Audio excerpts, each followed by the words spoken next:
Friends, आज की video में हम बात करेंगे बिना जन्म तिथि के अपने ग्रहों का हाल कैसे जानें और क्या उसके उपाय करें जिससे जीवन में आने वाली जो समस्याएं है, बाधाएं हैं, उससे आपको छुटकारा मिल सके।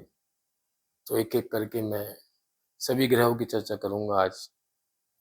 फ्रेंड्स, लाइफ में कभी कोई परेशानी आए तो कुछ लोग उस पर गौर नहीं करते और उस परेशानी को झेलते रहते हैं, परंतु हमें उस पे ध्यान देना चाहिए और अपने ग्रहों की चाल को हमें समझने की कोशिश करनी चाहिए कि जीवन में ये घटनाएँ हमारे साथ क्यों घट रही है। क्योंकि कुछ हमारी कुंडली के ग्रह हैं, वो ज़िम्मेदार होते हैं, इन घटनाओं के पीछे उनका हाथ होता है, तो हमें उसको समझना चाहिए और उसके लिए उपाय करने चाहिए। तो हम सूर्य की बात करें, तो सूर्य का भी बहुत इम्पैक्ट रहता है हमारी कुंडली में, जीवन में। तो सूर्य को ग्रहों का राजा माना जाता है। यह व्यक्ति के मान-सम्मान में वृद्धि करता है और प्रशासन से सहयोग जो है सूर्य की वजह से ही प्राप्त होता है और व्यक्ति स्वतंत्र निर्णय लेने वाला, स्वतंत्र विचारों वाला और राजसी स्वभाव का, समाज में मान-प्रतिष्ठा, ये सब सूर्य के कारण ही होता है। जो उच्च सरकारी नौकरी, ये सब सूर्य के कारण ही होता है। परंतु यदि जब सूर्य आपकी कुंडली में अशुभ हो जाता है, तो व्यक्ति को नौकरी में दिक्कत आती है। समाज में उसे मानहानि का सामना करना करना पड़ता है, जॉब प्रमोशन में दिक्कत आएगी उसे और जो बॉस है ऑफ़िस में, उससे आपकी नहीं बनेगी।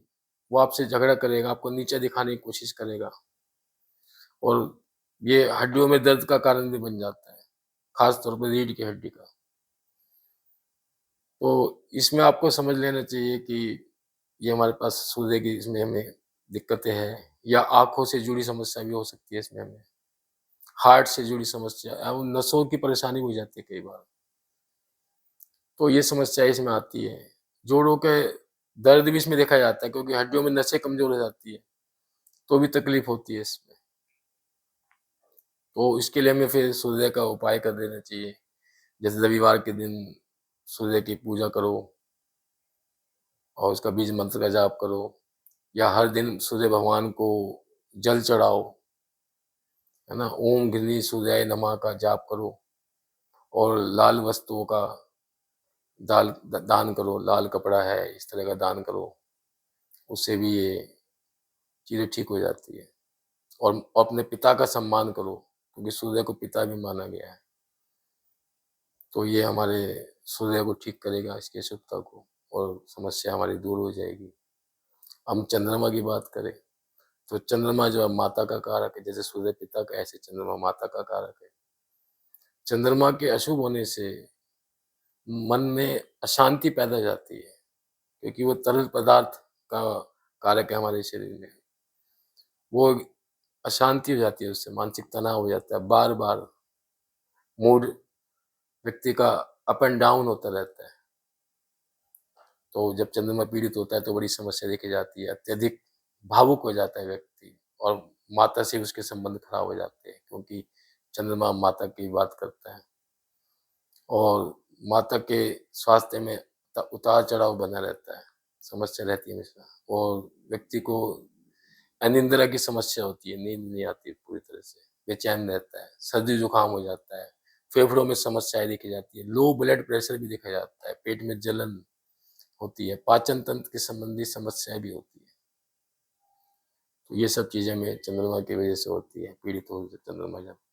और इसके लिए हम उपाय करेंगे तो सोमवार को भगवान शिव की पूजा करें, क्योंकि भगवान शिव के माथे पे चंद्रमा आप देखते हो, तो चंद्रमा को कंट्रोल करने के लिए, शांत करने के लिए भगवान शिव की पूजा करें।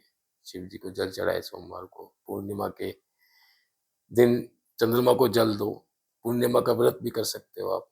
माँ की सेवा करो, सफ़ेद वस्तुओं का दान करो, जैसे दूध, दही, चावल, मिश्री, इनका दान करो सफ़ेद चीज़ों का और तब भी चंद्रमा ठीक होता है। चांदी की चैन वगैरह अपने गले में पहनो, और उसमें ठोस गोली अगर चांदी की चैन में पहन लेते हो आप, तो आपका मन जो है स्टेबल रहेगा, मूड बार-बार स्विंग नहीं होगा, ऊपर-नीचे नहीं होगा, तो इसमें बहुत फ़ायदा रहता है। अब हम बात करते हैं मंगल की, तो मंगल जो है अग्नि तत्व का ग्रह है, गर्म है, और यह मतलब ग्रहों का से सेनापति भी कहते हैं इसे, ग्रहों का सेनापति का दर्जा प्राप्त है। और इसका संबंध हम भूमि, भवन इससे देखते हैं, अग्नि से, ऊर्जा से, साहस से और क्रोध से, क्योंकि यह ऐसा व्यक्ति खतरों से नहीं डरता और हर किसी से ये भिड़ जाता है, तो इसके अंदर जोश बहुत रहता है। और यदि अगर मंगल पीड़ित हो जाए, तो ऐसा व्यक्ति डरपोक हो जाता है, छोटे-छोटे खतरों से घबरा जाएगा और कोई भी कार्य करने से पहले वो हिम्मत हार बैठेगा, उसका साहस ही नहीं होगा कार्य करने का, वो बचेगा काम करने से। और ऐसे व्यक्ति को रक्त विकार की समस्या भी होती है, स्वभाव से वह झगड़ालू हो जाता है और उसके साथ दुर्घटना भी बहुत होती है, और इस कारण जो है उसे परेशानी आ जाती है। तो इसका उपाय करना चाहिए।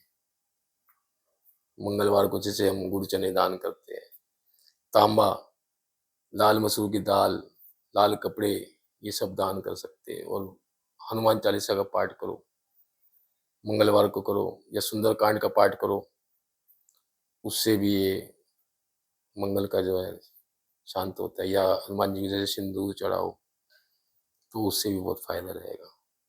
अब हम बुध की बात करें, तो बुध को ग्रहों का राजकुमार माना जाता है।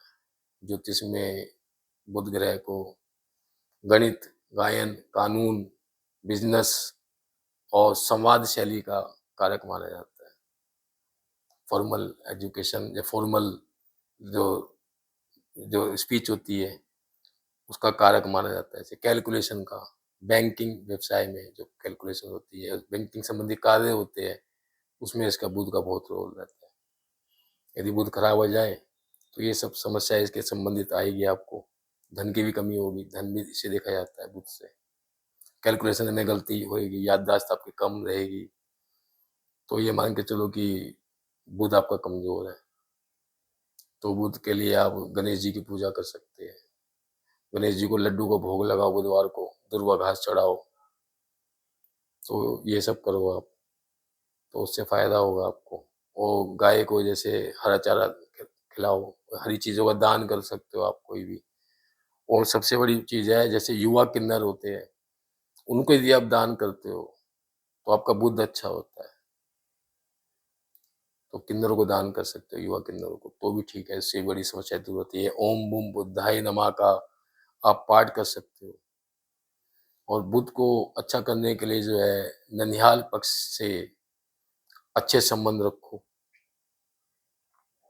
अब गुरु की बात करें, तो गुरु ज्ञान, बुद्धि, एक चीज का कारक होता है गुरु, और शुभता का ग्रह है ये, शुभ है। और गुरु को जो देवताओं का गुरु भी माना जाता है, तो ये शुभ कार्य के लिए गुरु को कारक माना जाता है। जैसे विवाह संबंधी कार्य है या और कार्य है, शुभ कार्य। अगर ये शुभ नहीं है गुरु, तो वैवाहिक जीवन में बड़ी दिक्कतें आती है, क्योंकि यही वैवाहिक जीवन को शुभ रखता है। यदि आप साझेदारी का कोई व्यापार कर रहे हैं, तो यदि अगर आपका गुरु ठीक नहीं है, तो उसमें भी बाधा आएगी, परेशानी आ जाती है। तो उच्च प्रशासनिक जो पद है, उसको दिलाने में भी इसकी भूमिका रहती है। तो ये सब चीजें हम देख रहे हैं गुरु के कारण। तो हम ये बात करेंगे, हम बात करेंगे कि भाई, जब गुरु की हमने बात करी, तो अब गुरु से हमें क्या है? गुरु अगर हमारे 7th हाउस में बैठा हुआ है, तो ये देखा जाता है आमतौर पे विवाह भी आराम से हो जाता है। यदि गुरु दूषित है, तो लड़कियों का विवाह नहीं हो पाता। या गुरु के साथ जैसे अब मान लो पाप ग्रह बैठ जाए, उसमें तुम्हारे 7th हाउस में, तो शादी होने में भी दिक्कत आ जाती है लोगों को। तो गुरु का आना बहुत जरूरी, गुरु का शुभ होना बहुत जरूरी होता है। जब गुरु अशुभ हो जाता है, तो व्यक्ति को उच्च शिक्षा प्राप्त करने में बाधा उत्पन्न आती है, और पेट संबंधी रोग हो जाते हैं या दिक्कत आती है, जैसे गुरु के अशुभ होने से नैतिकता में कमी आती है, कैरेक्टर में कमी कमी आती है, चरित्रहीनता की देखी जाती है। और गुरु के उपाय के तौर पे हम कहेंगे भगवान विष्णु की पूजा कर सकते हो आप, और पीली चीज़ों का, पीली वस्तुओं का, जैसे चने की दाल हो गई, पीला कपड़ा हो गया, और पीली वस्तुओं का हम दान कर सकते हो। और जैसे आर्थिक रूप से जो विद्यार्थी कमज़ोर है और गरीब है और उनके पास पुस्तकें नहीं है, तो आप उनको पुस्तकों का दान भी कर सकते हो। केले के पेड़ को आप हल्दी और चना मिला करके वो जल चढ़ा सकते हो, तो उससे भी बहुत फ़ायदा होता है। गुरु की शिक्षता बहुत ज़रूरी है, गुरु हमारी कुंडली में बहुत इम्पोर्टेंट होता है उसका रोल, तो इसका भी ध्यान रखना होता है हमें। और हम अगर शुक्र की बात करें, तो ज्योतिष में शुक्र को भोग विलास का और प्रॉस्पेरिटी का कारक माना गया है, लग्ज़री का। कलयुग में इस ग्रह का शुभ होना बहुत आवश्यक है, क्योंकि हर इंसान को ये सब चीज़ें चाहिए, शुक्र संबंधी। शुक्र क्या, प्रेम, मनोरंजन की बात करता है, लग्ज़री की बात करता है, सुख-सुविधाओं की बात करता है, गाड़ियों की बात करता है। और जब ये अशुभ हो जाता है, तो व्यक्ति की सुख-सुविधाओं में कमी आ जाती है, धन की कमी होती है और उसका चरित्र भी कमज़ोर हो जाता है। तो शुगर की बीमारी भी जो है, इस पे देखी जाती है, यदि शुक्र कमज़ोर होता है आपका, अशुभ होता है तो। शुक्रवार के दिन इसके लिए आप माता लक्ष्मी को गुलाब के फूलों की माला चढ़ाएँ, सफ़ेद मिठाई का भोग लगाएँ। इससे आपके जो धन की कमी है, वो पूरी होगी, गरीबी दूर होगी, निर्धनता दूर होती है इससे। माता लक्ष्मी का आशीर्वाद मिलता है। और महिलाओं का सम्मान करो, सफ़ेद वस्त्रों का दान करो, जैसे दूध, दही, चीनी, चावल, सफ़ेद वस्तुओं का दान करो। और जो कलाकार होते हैं, उनका हौसला बढ़ाओ, क्योंकि ये क्रिएटिविटी की भी बात करता है। और मछलियों का दाना डालो, उससे भी हमारा भाग्य सुधरता है इसमें। तो अब हम शनि की बात करते हैं, तो शनि ग्रह का नाम सुनते ही लोगों के पसीने छूट जाते हैं। शनि को कलयुग में दंड देने वाला ग्रह माना गया।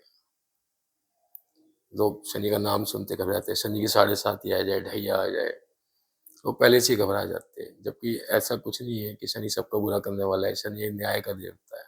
वो न्याय की बात करता है, धर्म की बात करता है वो। और ये जब ये अशुभ होता है, तो परेशानियाँ एक-एक करके नहीं, बल्कि एक साथ आती है। तन, मन, धन तीनों की हानि होती है इसमें।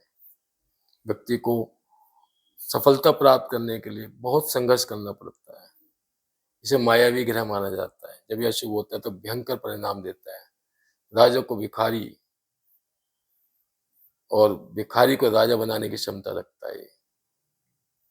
जब यह शुरू हो जाता है, तो बड़ी दिक्कत आती है। तो इसका हमें उपाय करने के लिए क्या करना चाहिए कि जैसे सरसों का तेल, छाता, कंबल, ये हम दान कर सकते हैं। पीपल के पेड़ के नीचे सरसों का तेल का दिया जला सकते हैं हम। तो ये चीज़ें हम इसके लिए कर सकते हैं। अब राहु की बात करें, तो राहु तो पाप ग्रह है और सबसे बड़ा मायावी ग्रह माना गया है। ये भयंकर परिणाम देता है। इंसान के मन में एकदम अशांति पैदा कर देता है और भ्रम पैदा कर देता है। ये रिश्तों में भ्रम पैदा कर देगा, रिश्ते बिगड़ जाते हैं और व्यक्ति अपने-अपने बारे में सोचता है, दूसरे के बारे में या अपने जो क्लोज़ वन्स है या रिश्तेदार है, नज़दीक के लोग हैं, उनके बारे में सोचता नहीं है, बहुत सेल्फिश हो जाता है और इसको संतुलन करना इसका बहुत मुश्किल हो जाता है जब खराब हो जाता है तो। तो इसको संतुलित करने के लिए ये वाणी भी खराब करता है, नशे का आदी बना देता है इंसान को। तो ऐसे में हमें जो है भगवान शिव को बेलपत्र चढ़ाने चाहिए सोमवार को और शनिवार के दिन चढ़ाना है इसमें राहु में। शनिवार के दिन बेलपत्र चढ़ाओ, गंगा जल चढ़ाओ, दूध चढ़ाओ शिव जी को, शिवलिंग को और भैरव की पूजा करो, तो ये बहुत अच्छा है। तो इससे भी जो है तुम्हारा राहु जो है कंट्रोल हो जाएगा। और जैसे शनिवार को आप काले तिल, काली उड़द, कंबल और ये सब दान कर सकते हो आप। अब जो है केतु ग्रह की बात करें, तो केतु ग्रह भी एक पाप ग्रह है और केतु की कोई दृष्टि नहीं होती, तो यह व्यक्ति को मोक्ष की तरफ ले जाता है।